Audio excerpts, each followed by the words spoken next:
이번에는 항공 분야 전문가와 함께 이번 사고 의문점을 중심으로 자세히 살펴보겠습니다. 전승준 교수님 안녕하세요.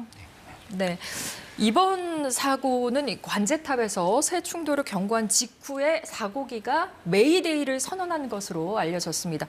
궁금한 건 일반적으로는 어떻습니까? 이게 착륙 중에 새 충돌 사고가 발생했을 때 그대로 착륙하는 경우가 많은가요? 아니면 이번처럼 메이데이를 선언하고 복행하는 사례가 더 많은가요?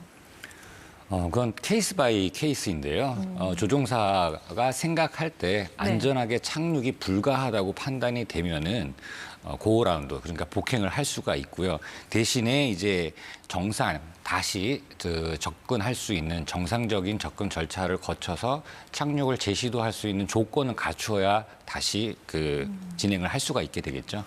그렇군요. 착륙을 포기하고 복행을 할 때 보통은 이제 원래 내리려던 방향으로 한 바퀴를 더 돌아야 하는 거잖아요. 그런데 이번에는 한 바퀴를 돌지 못하고 이제 활주로 반대 방향부터 이제 급박하게 착륙을 시도했잖아요. 이것도 이유가 있을 텐데요. 네, 처음에 첫 접근은 남쪽에서 북쪽 방향으로 향해 있는 이제 활주로로 이제 착륙을 시도를 했고요. 고라운드 복행을 시도를 한 후에 북쪽 상공에서 원래 정상적인 절차인 이제 한 바퀴 360도 크게 돌아서 재진입을 했던 게 아니라 180도를 선회를 해서 떴던 방향이 반대 방향으로 이제 접근을 했는데 조심스럽게 예측할 수 있는 부분은 아무래도 충분한 추력이 확보가 되지 않고 추력을 잃어가고 있지 않았나. 그래서 최대한 빨리 착륙을 하기 위해서 그러한 방법을 선택하지 않았나 이제 예측을 할 수 있을 것 같습니다. 그럴 수밖에 없었던 어떤 상황이 있었겠죠. 사고 영상을 보면 사고기가 랜딩 기어도 내리지 못했고요. 또 보존하게 플랩도 펴지 못했습니다. 엔진 손상으로 유압이 손상됐을 것이다. 이런 이야기들이 많이 나오고 있는데 만약에 이 유압이 손상됐다면 복행 이후의 상승이나 하강 또 선회 등 조종 능력에도 아무래도 영향이 좀 있겠죠. 네, 영향이 충분히 있고요. 이 유압 시스템이라는 게 단지 랜딩 기어의 어떤 브레이크라든지 랜딩 기어를 내리는 데만 적용이 되는 게 아니라 항공기를 상승, 선회 그리고 그리고 상승하고 여기서 하강하고 이 모든 부분에 다 유압 시스템이 연결되어 있기 때문에 유압 시스템이 고장 났었다면은 아무래도 항공기를 컨트롤하는 데는 굉장한 큰 부담을 갖게 될 것 같습니다. 네. 동체 착륙을 하려면은 이제 충분한 거리가 확보가 돼야 할 텐데 이번에는 활주로 시작 부분이 아니라 중간 부분부터 좀 착륙을 시도한 걸로 알려지고 있습니다. 이 점은 어떻게 보십니까?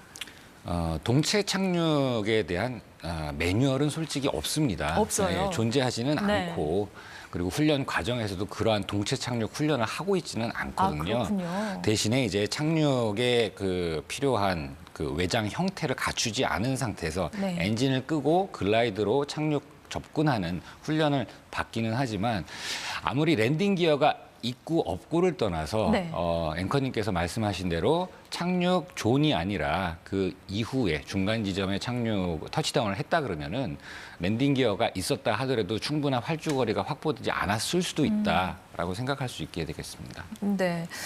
제보 영상을 보면 오른쪽 엔진에서 연기가 나오는데 이게 기체에 유입되면서 좀 급박한 상황이 벌어졌을 가능성도 있을까요? 충분히 있다고 보고요. 첫 접근할 때 이제 메이데이 콜을 이제 했다는 거는 분명히 항공기의 이상 징후가 발견이 됐고 그 엔진 관련된 모든 상황은 조종석에서 디스플레이로 다 확인이 가능합니다. 그렇기 때문에 메이데이 콜을 선언을 했다고 생각할 수 있겠고요. 그래서 이제 관제 쪽에서도 이런 부분을 전달을 해서 비상대응팀이 준비하고 있지 않았나 그렇게 생각이 듭니다. 그렇군요. 앞서도 잠시 언급을 했지만 착륙할 때 속도를 줄여주는 날개 플랩이 펴지지 않았잖아요. 이것도 속도를 줄이지 못한 원인이 됐을 수도 있을까요? 플랩을 작동하지 않고, 그러니까 내리지 않고 접근했다 그러면은 당연히 속도는 정상적으로 플랩을 내렸을 때보다는 속도가 훨씬 높았을 거고요. 이 플랩이라는 게 저속을 유지를 하면서 양력을 갖다가 증가를 시키기 때문에 착륙 접근할 때 안전하게 착륙을 하기 위해서 꼭 필요한 장치라고 볼 수 있겠습니다. 네. 사고 원인 파악을 위해서 앞으로 좀 필요한 주요 증거 같은 게 있다면 어떤 게 있을까요?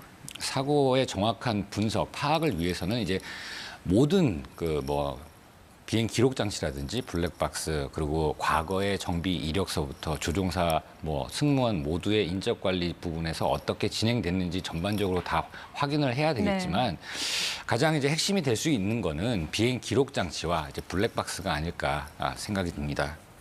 네. 이제 이런 사고가 일어나지 않아야 할 텐데 유사 사고 재발 방지를 위해서 무엇부터 우리가 좀 점검을 해봐야 할까요?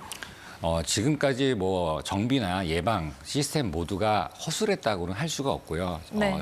모두 전 세계의 항공사에 적용하고 있는 시스템을 저희 나라 항공사에서도 분명히 적용을 하고 있었을 테지만 그래도 이번 사고로 인해서 그거를 이제 재점검할 필요는 있고요. 승무원의 전반적인 어떤 인적 관리, 거기에는 스트레스나 피로도 들어갈 수가 있겠고요. 그리고 정비 부분, 그리고 이제 공역 접근 시, 그리고 관제탑과의 교신, 이 전반적인 모든 부분을 다시 재검토, 재점검해야 된다고 생각합니다. 네, 알겠습니다. 전승준 교수님 오늘 말씀 고맙습니다. 네.